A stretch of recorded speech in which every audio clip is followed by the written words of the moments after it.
أعوذ بالله من الشيطان الرجيم. بسم الله الرحمن الرحيم. أستغفر الله ربي وأتوب إليه. والحمد لله رب العالمين. ثم الصلاة والسلام على أشرف الأنبياء والمرسلين حبيبنا وحبيب رب العالمين أبي القاسم محمد وعلى آله الطيبين الطاهرين المعصومين المنتجبين. أما بعد. السلام عليكم warahmatullahi wabarakatuh. Para pemirsa yang budiman di mana saja Anda berada, semoga saja dalam keadaan sehat walafiat, tiada halangan apapun, dan selalu lancar dalam urusan, baik urusan dunia, terlebih lagi urusan ukhrawiyah. Pembahasan kita sebagaimana maklum adalah masih berkisar kepada manfaat akal.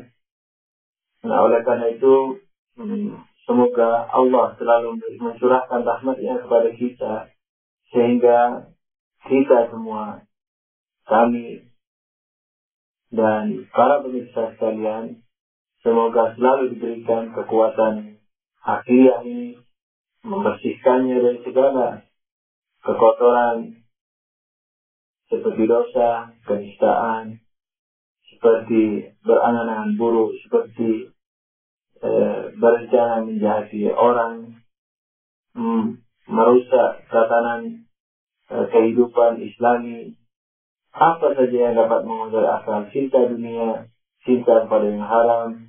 Semoga Allah memberikan kekuatan sifat kepada kita supaya dapat membersihkan akal ini dari segala yang dapat mengotorinya, sehingga dia menjadi kuat dan menjadi bening. Oleh karena itu, ia akan menjadi hujjah Allah sebagaimana yang diisyaratkan dalam sebuah hadis yang berbunyi, Inna Allah ala nasi hujjatain, hujjatun zahirah wa hujjatun batinah. Fa'amma zahirah فالرسل والأنبياء والأئمة عليهم السلام وأما الباطنة فالعقول. Jadi sebagaimana yang selalu saya sampaikan kepada para pemirsa, bahwa Allah memberikan dua bimbingan, memberikan dua pencerahan kepada manusia yang sebenarnya di mana saja manusia tinggal, sekalipun di hutan, tidak dapat melepaskan diri dari tanggung jawabnya. Kenapa? Sekalipun Islam itu tidak datang kepada mereka, agama Islam belum datang kepada mereka atau belum sampai kepada mereka, akan tapi Allah telah memberikan akal kepada masing-masing individu manusia, sehingga Allah akan melihat, akan menghisab manusia di hari kemudian atau di hari kebangkitan dan hari kiamat sesuai dengan hujjah yang ada pada manusia, yang sampai kepada manusia. Di mana dalam hal ini setidaknya hujjah batinnya. Nah, jadi kalau dalam istilah yang pernah saya pakai, mungkin para pemirsa masih ingat, saya memakai istilah bahasa langit dan bahasa bumi. Bahasa langit yakni bahasa agama langit dan agama bumi. Agama langit yakni agama yang diturunkan oleh Allah kepada manusia, seperti Islam dan agama-agama Islam yang dibawa oleh para anbiya sebelum Nabi Muhammad SAW. Dan agama bumi adalah akal manusia. Jadi kalau dua ini datang kepada manusia, akal dan agama, maka Allah akan menghisab atau menghitung perbuatan manusia nanti di akhirat sesuai dengan dua hujjahnya. Oleh karena itu saya juga pernah mengatakan kepada pemirsa, jangan sesekali mempertentangkan akal dengan agama, karena dia seirama. Nah, sebagaimana nanti akan dijelaskan, ditambahkan riwayat-riwayatnya. Dalam hal ini, bahwa hujjah batiniyah Dalam riwayat ini dikatakan bahwa hujjah batiniyah itu adalah apa? Al-aql. Jadi Allah menurunkan dua hujjah, yakni dua dalil, dua argumentasi. Di mana konsekuensinya? Dua alat hisab, dua alat penghitungan nanti di akhirat. Dua timbangan. Jadi apa? Timbangan lahir dan timbangan batin. Hujjah atau dalil atau argumentasi lahir dan hujjah atau argumentasi atau dalil batin. Yang lahir itu apa? Yang lahir adalah Rasulullah atau para rasul atau para maksumin seperti imam, para wasi. Begitu juga agama. Jadi hujjah lahirnya ini agama langit dalam bahasa yang pernah saya pakai dan tadi juga saya singgung. Yakni hujjah lahiriah ini berupa apa? Berupa para nabi, para rasul, para imam, agama, syariat. Seperti kitab Quran juga. Ini hujjah lahiriah. Nah, hujjah lahiriah ini tidak semua orang dapat. Walaupun kebanyakan dapat.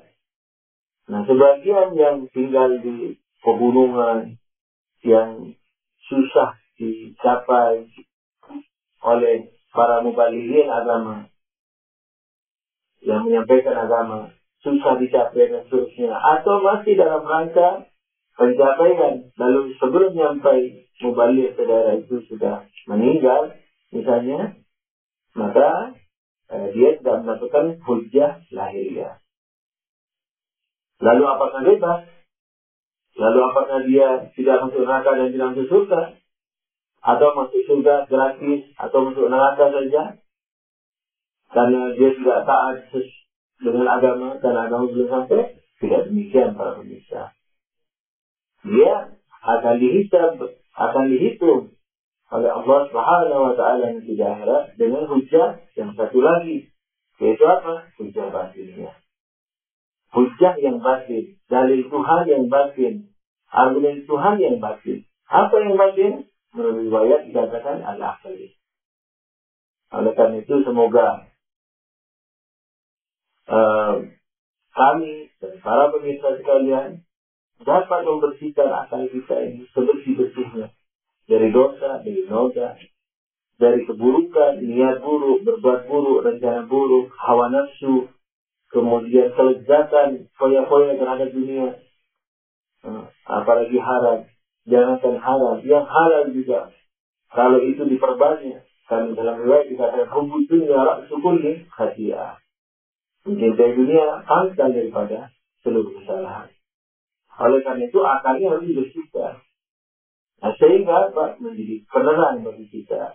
Hujjah batiniahnya menjadi bersih, menjadi bening, sehingga dapat mengomentari apa saja, dapat berpandangan terhadap apa saja sesuai kemampuan yang sudah dicanangkan dan direncanakan oleh Allah Subhanahu wa Ta'ala.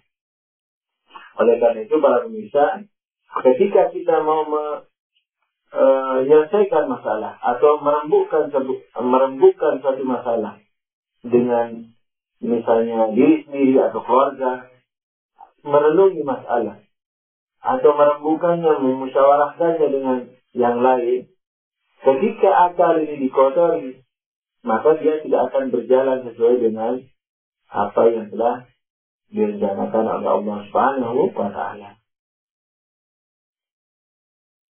Bagaimana cara mengotori? Bagaimana cara membersihkan kotornya juga? Caranya adalah menyampingkan semua kepentingan-kepentingan selain kebenaran. Nah, itu akal. Al-aqlu yakni dibersihkan dari segalanya, itu baru akal. Jangan lupa para pemirsa, pada pertemuan sebelum ini saya mensarankan dua hal. Yang pertama adalah apa? Dipenuhinya akal ini dengan ilmu ini. Nah, ketika dipenuhi dengan ilmu-ilmu supaya dia menjadi hujjah yang benar, harus dibersihkan dari selain ilmu. Oleh karena itu, argumentasi yang benar dipakai, dan segala yang bisa mengotorinya dibuang. Nah, salah satu contoh yang paling nyata yang sering meracuni berpikir kita, rapat kita, musyawarah kita adalah apa? Kepentingan. Kepentingan diri sendiri, kepentingan keluarga, kepentingan kelompok, kepentingan organisasi, yayasan, partai, dan seterusnya umpamanya. Kepentingan ini akan mengotori yang namanya akal ini. Nah, oleh karena itu, wahai para pemirsa, kita sudah seyogianya mesti menguatkan akal ini karena dia pemberian Tuhan, hujjah Tuhan, di mana Tuhan nanti akan menghujat kita atau akan menghisab, menilai kita dengan akal ini. Ini syarat pertama dan termasuk daripada harapan saya pribadi, semoga Allah selalu memberikan kekuatan kepada kita semua supaya dapat menguatkan akal ini. Nah, cara menguatkannya dan membersihkan dari segala kepentingan selain kebenaran, dan kita akan memasuki kepada syarat yang kedua. Kalau para pemirsa masih ingat, dalam perumpamaan para ulama dikatakan bahwa akal ini diibaratkan sebagai raja yang adil. Kan begitu. Karena dia bertugas untuk memimpin daya yang lain yang namanya daya emosional, daya kelezatan, dan daya waham, berangan-angan. Nah, raja yang adil ini memang direncanakan oleh Allah Subhanahu wa Ta'ala untuk apa? Untuk mengontrol, katakanlah, menteri-menterinya ini. Nah, untuk mengontrol menteri-menteri ini, maka diperlukan setidaknya dua syarat. Yang pertama diisi dengan ilmu.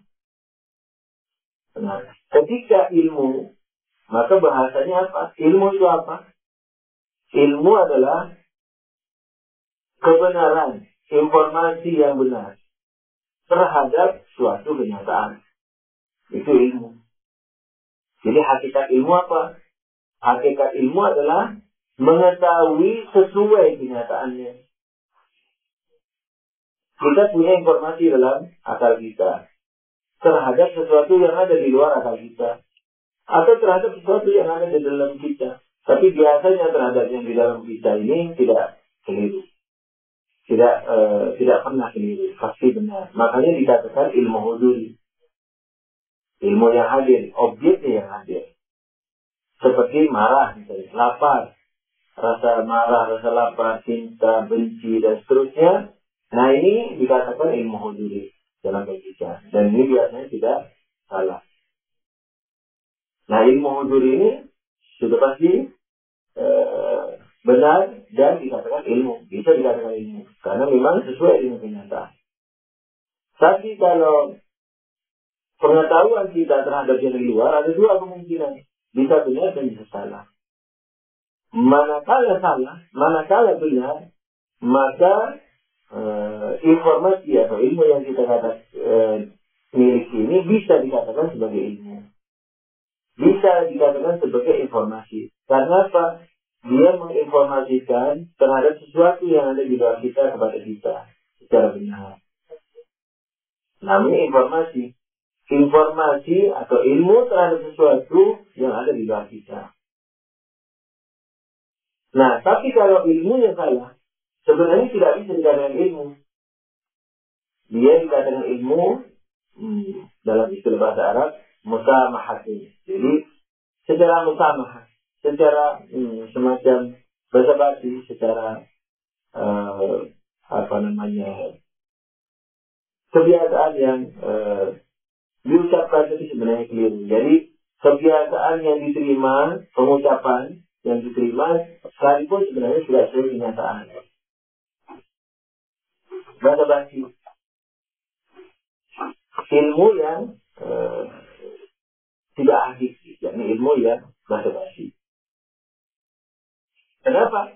Karena ilmu Jadi informasi yang ada dalam diri kita sesuai dengan kenyataannya. Ini ilmu, ini informasi. Tapi kalau tidak sesuai kenyataannya, yang ada di luar telur, yang dibayangkan di kepala batu.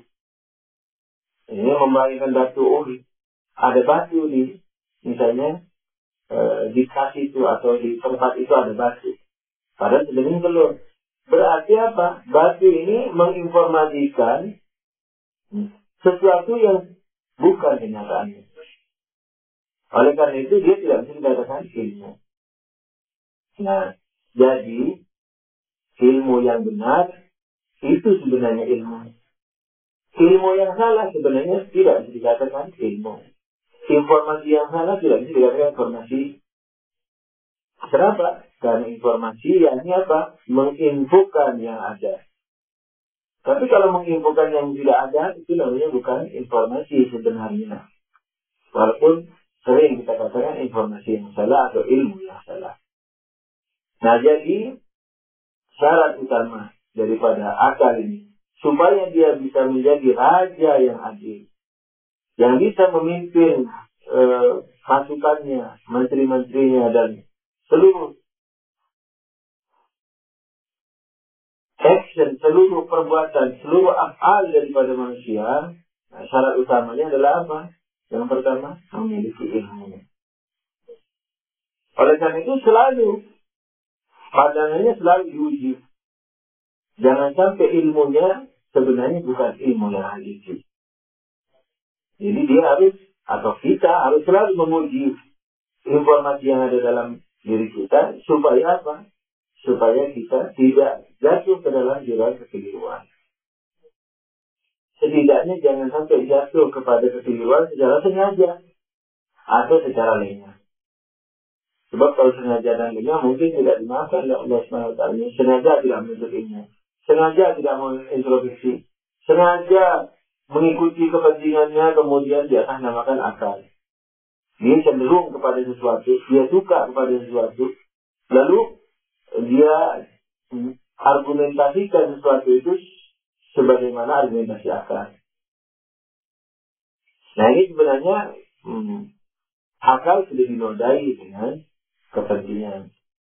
Nah, ketika demikian, mi'yarnya, jadi timbangannya, asas berpikirnya adalah kepentingan, bukan kebenaran, maka kesalahan orang yang melakukan seperti ini ada kemungkinan tidak diterima oleh Allah dan tidak dimaafkan oleh Allah Subhanahu wa Ta'ala. Oleh karena itu, para pemirsa, seyogyanya kita selalu membersihkan, menguatkan ilmu kita ini, introspeksi terus menerus, jangan sampai lengah, lalu kemudian dasarnya harus didasarkan kepada kebenaran, sehingga kalaulah masih melakukan kekeliruan, Allah akan memaafkan kita. Apa saja yang harus diperiksa? Mungkin ada yang bertanya, apa saja yang harus dikoreksi terus? Jawabannya apa? Apa saja? Semua. Keimanan kita. Apakah sudah benar kita mengerti Allah, mengetahui Allah, mengetahui rahmatnya, mengetahui balanya, mengetahui ujiannya, mengetahui nikmatnya, segala macam. Ini harus dimengerti. Sakit itu bencana atau nikmat. Buta itu bencana atau nikmat. Cacat itu bencana atau nikmat. Dan seterusnya.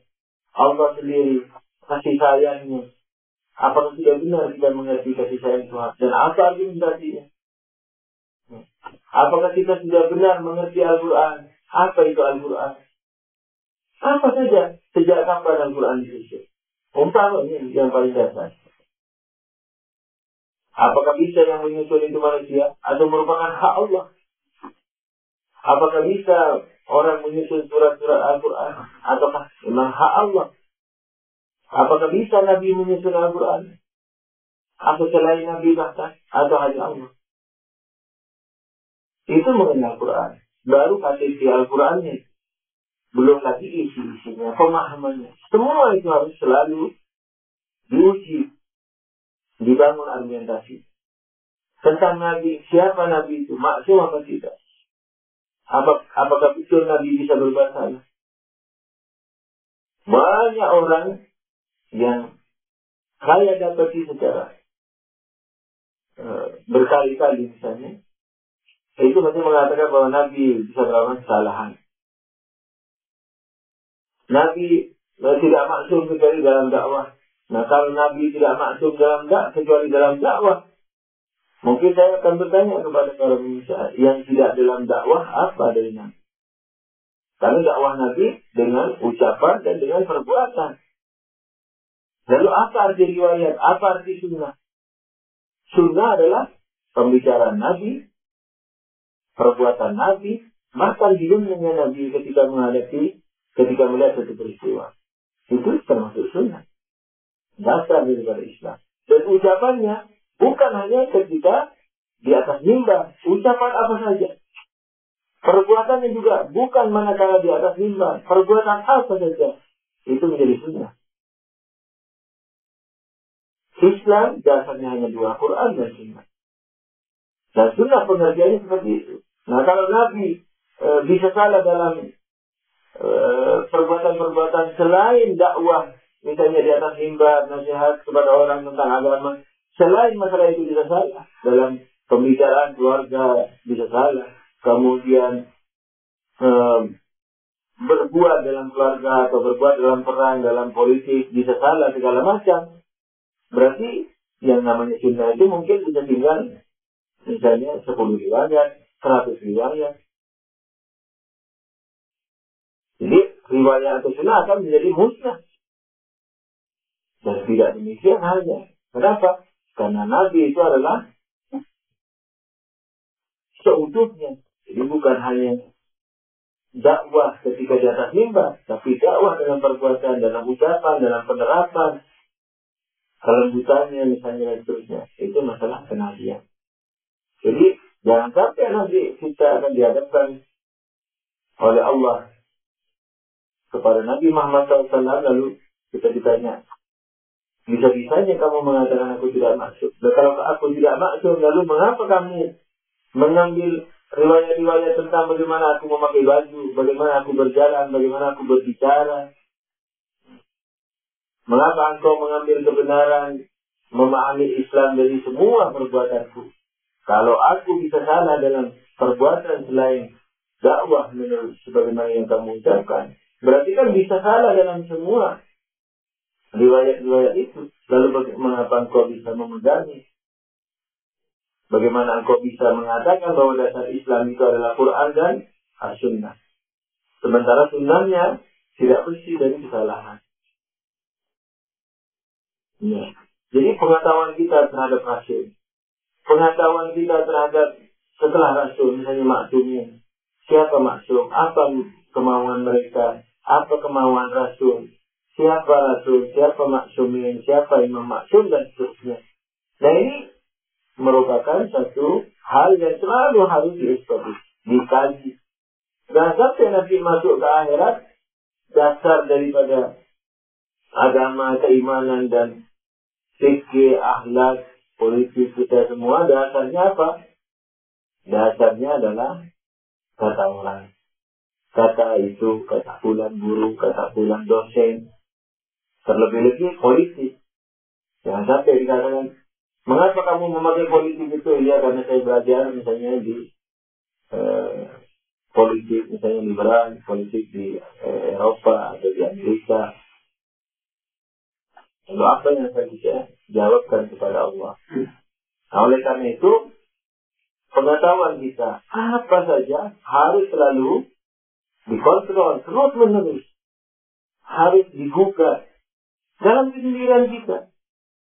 Oleh karena itu, dalam riwayat dikatakan, at-tafakkur sa'ah afdal min ibadati sana. Berpikir sesaat lebih afdal dari 1 tahun. Ibadah 1 tahun. Jadi puasa 1 tahun terus menerus.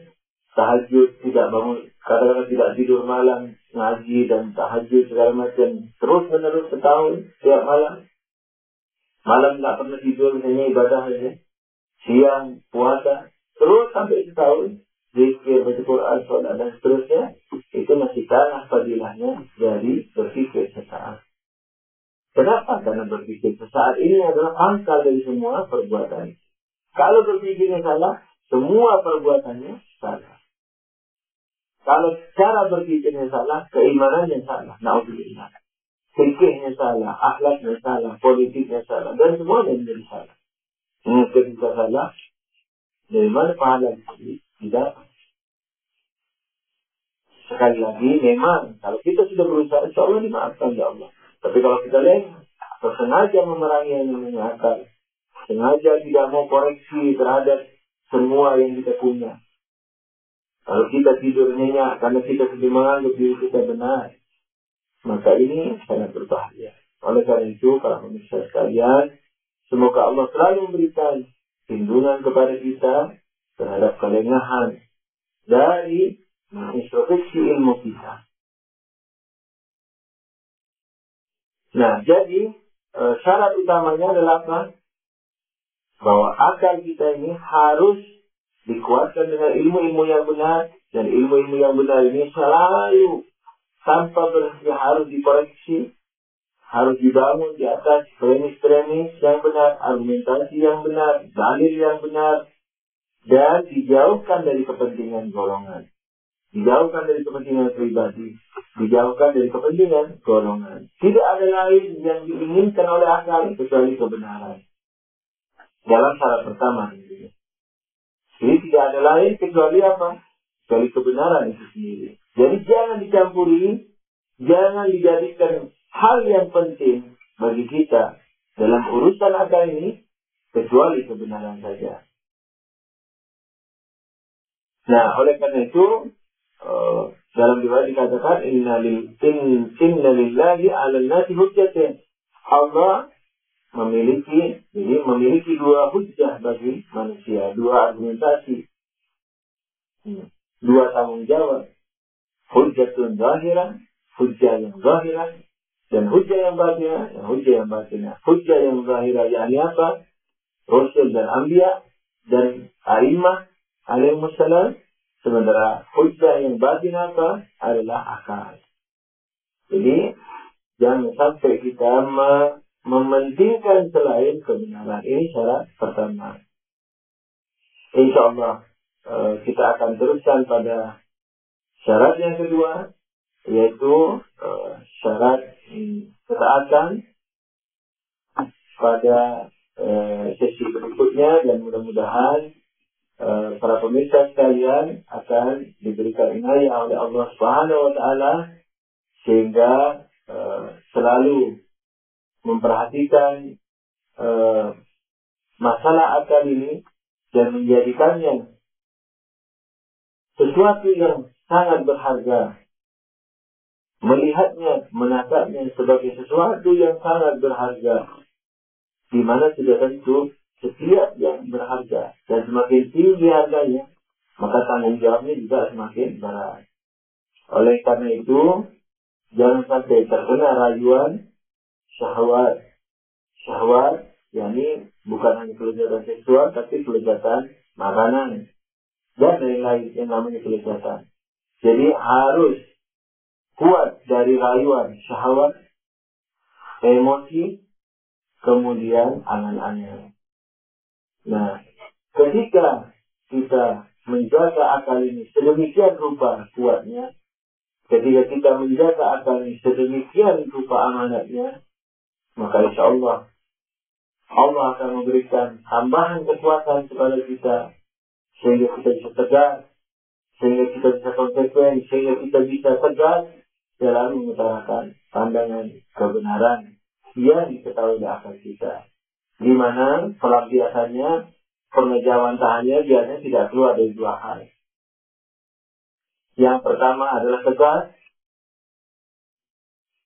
yakni tidak terombang-ambing oleh barat dan timur, tidak terombang-ambing oleh angin yang datang dari mana saja, dari dalam dirinya, keluarganya, lingkungannya, masyarakatnya, tidak akan terombang-ambing. Yang namanya akal ini, kalau sudah kuat. Jadi kalau akalnya itu mengerti bahwa itu biru, biar semua orang mengatakan merah, dia akan mengatakan itu biru. Jadi tegas. Dan yang kedua apa? Santun. Yakni la ikrah fiddin. Tidak memaksakan kehendaknya kepada yang lain. Sudah tentu para pemirsa, pemaksaan di sini bukan pemukulan. Yakni apa? Yakni memaksa pikirannya, yakni apa? Ketika pikirannya itu diberikan kepada orang lain dan orang lain tidak mau, maka dia kurang menyintai. Maka dia misalnya benci, maka dia tidak mendoakan, maka dia tidak menjenguknya di kala sakit. Nah, ini namanya pemaksaan. Nah, orang yang berakal tak akan pernah melakukan hal ini. Ya. Jadi sekalipun dia berbeda dengan orang, ketika di meja diskusi, dia bangun argumentasinya dengan bagus dan kuat, dan mendengarkan pandangan orang lain juga. Nah, ketika memang sudah tidak sepakat, dia tetap juga menyantuni orang lain. Tetap tersenyum, tetap mencintainya, tetap mendoakannya, tetap menjenguknya ketika dia sakit, tetap menolongnya ketika dia perlu pertolongan. Nah, ini namanya menguatkan akal, dan ini namanya menjaga amanat, dan ini yang namanya benar-benar mensyukuri nikmat Allah. Oleh karena itu para pemirsa, semoga kita diberikan kekuatan oleh Allah supaya kita kuat dalam menjaga nikmat yang paling besar ini, yaitu akal ini, jadi hujjah batin ini, jadi agama batin ini, jadi agama bumi ini, yang menjadi landasan daripada agama langit, turunnya agama kepada akal ini. Nah, oleh karena itu semoga Allah selalu menjaga kita dari lemahnya menjaga amanah ini, dan semoga kita selalu diberikan taufik oleh Allah sehingga kita kuat menjaga dan membersihkannya dari segala kepentingan selain masalah kebenaran. Amin ya rabbal alamin.